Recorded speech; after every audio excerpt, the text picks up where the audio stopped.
Hello, roommates. Okay.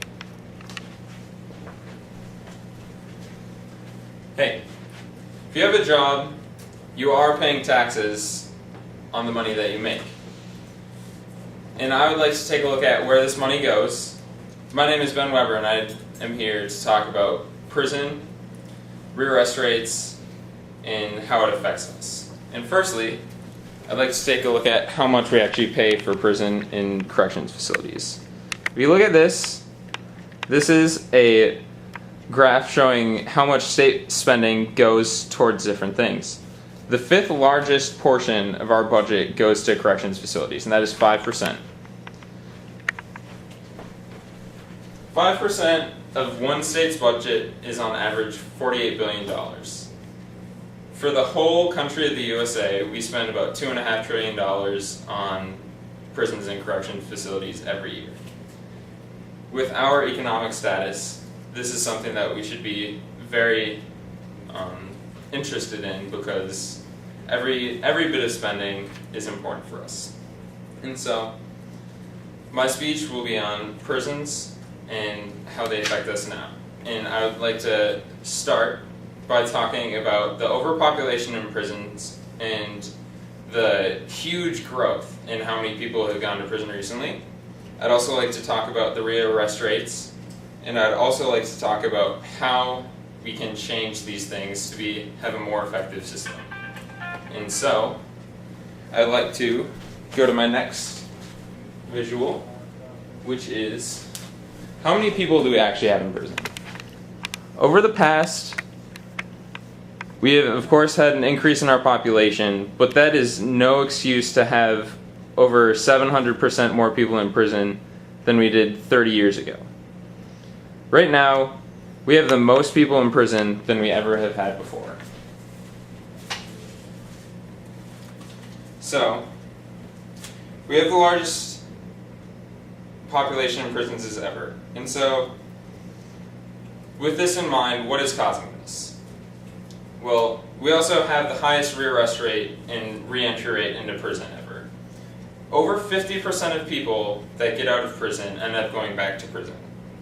And this is a very unfortunate occurrence, and it's somewhat changeable, but a lot of it is how the prison system is set up that causes this. So, as we have come in the past 3 years, the state governments and the national government have admitted less people to prisons than ever before, and we have let more people out because we have so many people being rearrested and so many issues with this overpopulation. In Seattle, by 2020, there will be 3 more prisons in that state of Washington. 3. That is a huge number for the next 10 years.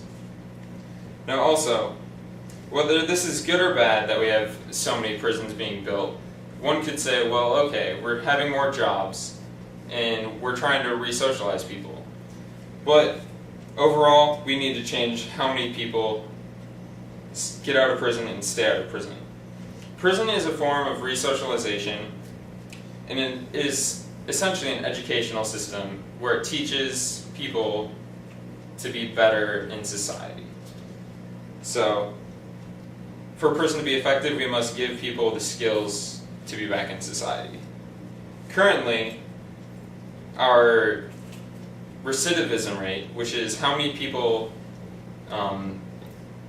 commit a crime after they're released from prison, is at 52%. The rearrest rate is 67%. Now, being rearrested doesn't mean you go back to prison, but having recidivism means you do. So 52% of people go back to prison. And so, studies done in Washington State Institute for Public Policy shows that the majority of effective ways for reducing recidivism includes education and vocational training.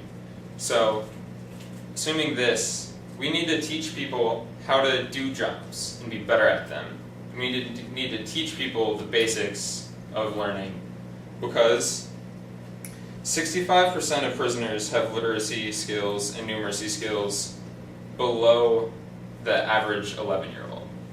So, assuming this, an 11-year-old could go out and do the jobs that they currently have, but we need to improve their skills. A lot of prisons don't do that currently. They try to, but they have not had success in this. Now, with a psychology perspective, I'd like to present my roommate, Eric Velour. He is a criminal justice major and psychology minor here at NDSU. We had a discussion about this issue recently. He stated that many of the inmates that will be released from prison will be reincarcerated due to their inability to function in society. Even non-violent offenders will be changed by the culture of prison and will become more isolated, independent, and aggressive. This is the most difficult issue to deal with in prisons today. Not the fact that they're truly bad for society, but that their mental health is not being addressed as a prison. Now, with recidivism being an outstanding issue in prisons and how many people go back to prison and keeping the population high, I think there are a few things that are out of control with these rates. Mental illness and family support, and essentially the vocational skills that are lacked by these people. Now, one thing I have not touched on yet is outside support that the prison cannot provide. Now, more than half of the prisoners end up with no occupation after they leave prison. So they have no source of income, nowhere to provide themselves with a basis.